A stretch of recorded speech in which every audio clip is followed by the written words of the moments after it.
Biggest insecurity is not knowing the future. Like, I can plan it out because I know what I know. Look at my bio. I'm a single, successful Caucasian American. That's what it says on my little scorecard there. So what? Caucasian got to do with any of that? Well, you put that out there. You just, hey, look, it's not anything racist. It's just basically just putting, who I am on a piece of paper, because nobody fills in their bio. Click everybody here and look at their bio. Guess what? No bio submitted. Not being good enough. This is where it's going to need a bit of context. For the longest time, I was diagnosed as autistic. For anyone who wants to know what it's like to be autistic, that's not the right question, because the right thing to say is, what is it like to be seen as autistic? Like some uncontrollable monster who's like inches away from tearing the head off of the nearest person for some perceived slight, which sometimes I am. On top of that, having a mother who has the most severe postnatal depression, a brother who is so remarkably selfish and brainless, and then being told constantly that you're not gonna be able to do anything in your life and get away with it or whatever, and being autistic on top of that, it's like your brain's been taken out and put in backwards. It's kind of like, those kind of bricks, right? You kind of put those different shaped bricks into different shaped holes, right? Other people, like autistic people, have a different set of holes to put the bricks in. But other than that, there's not too much difference. It's one that's significant enough to make people sweat, and that's cruel. Always worrying about what others have to say about me. But, I've kind of overcome it a bit. It's not something that'll happen overnight, but I'm most definitely, better than what I have been. I always try to be kind and fair to everyone, but I do feel that, when people feel like, you can't really because you're only one person. So if you can't push yourself to do something that they want you to do, then you're the bad guy. And I've had my fair share of being villainized for doing that, for not conforming to what other people want me to do. So you'll have those people that rock with you no matter what. The move is just to definitely stay focused within yourself and don't let anybody shadow your way of knowing who you are. If you have gone through this self-discovery and figured out who you are, don't let anybody tell you differently, because really I had to separate VR chat from real life, because I kind of just people don't really, even though I have friends on here and I make connections, people don't really know who I am. Me, I am at the ripe old age of 21, so I'm kind of a little bit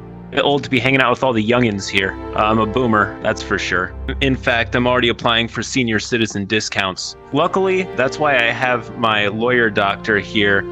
He's a hip young teen, so he's my excuse to get into places. To be fair, it's like you feel old because your teenage, your childhood and all your teenage stuff is behind you. So young people see you as old, but everybody older than you sees you as baby. Only a small percentage of people who watch my videos are actually subscribed. So if you end up liking this video, consider subscribing. I have gender dysphoria, my guy. Yeah, that's fucking super easy. I am male, and that sucks. Yeah, so it's sort of the thing that transgender people have. They don't necessarily have it, but a lot of them do. It's a mental condition where you basically absolutely hate the body that you have and are super uncomfortable with it because the wrong gender, basically. The sound of my voice, absolutely hate it. I struggle to deal with looking in mirrors and stuff like that. Gender dysphoria for that though. I absolutely hate my own voice too. Body dysmorphia, so I look a lot different in my own head than I actually am. That's another one. Yeah, you get stuff like that. I've noticed it slipping occasionally, and you sort of forget what you are, and then you realize, and that's not pleasant, and a very strange sensation of suddenly being like, oh, I'm not. Huh, okay. Transition. HRT, reassignment sender. Oh, yeah. Yeah, that kind of stuff. I've put a lot of thought into it, but with how I look in real life, I'm very masculine, and I don't think it would ever fully get, far enough that I'd be comfortable. And I think that being almost there would be worse than being completely not there and being able to just put a hard line separation. And so, probably not. But who knows how things will go in the future, because maybe my mental state will deteriorate more. There's a heavy one for you. What about you guys? What's your biggest insecurities? The ability or inability to, sometimes people in general, sometimes people of other gender, Like, I'm horrible with that. I wouldn't be able to ask a girl out if I was, like, off my mind drunk. Social anxiety. Yeah. I think. I guess that. Like, at one point, I was so drunk that I was actually missing a girl flirting with me.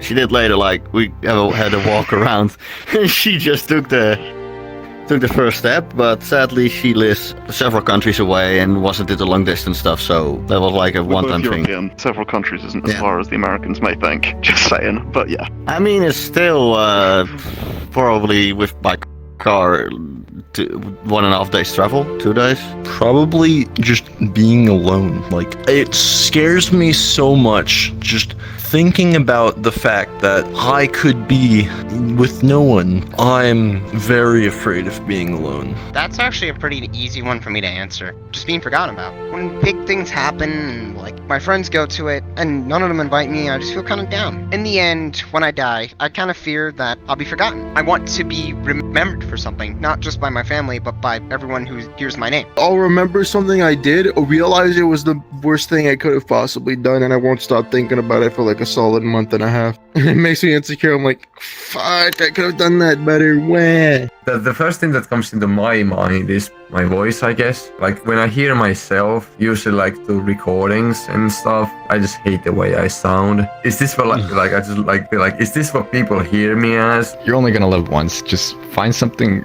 and get really good at it.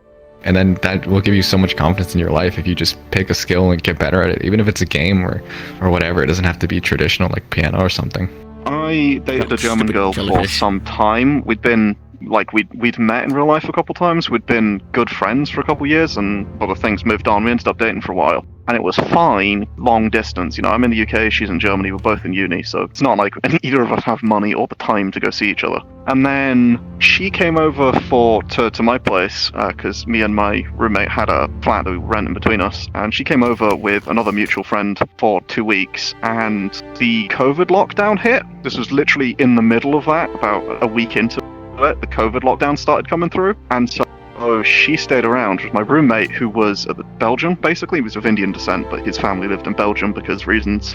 They were very much, I don't want to sound racist, they were extremely stereotypical in, Asian parents, like super controlling. And so they were like, there's any reason you may not be able to come, you have to come home immediately. And they just dragged him straight away. And the other mutual friend was like, I don't want to get stuck here, because I like you guys, but I got a uni to go to, I'm going back, and my girlfriend stuck around, so it was just us, and we were basically stuck together for 5 months, and that was great. Like, we both had, like, let's be honest, no one was complaining. It was very much the like, oh no, can't go home, what a shame. It was great, we loved it. We moved, obviously, eventually the lockdowns lifted, she ended up going back to Germany, and things were a lot tougher being long distance after that, just because of having been so close, and then suddenly, like, not even being able to see each other most of the time, and like only being able to talk every now and then just because of being busy and having to catch up on, you know, uni work and stuff like that. And you know, I think that definitely strained the relationship somewhat.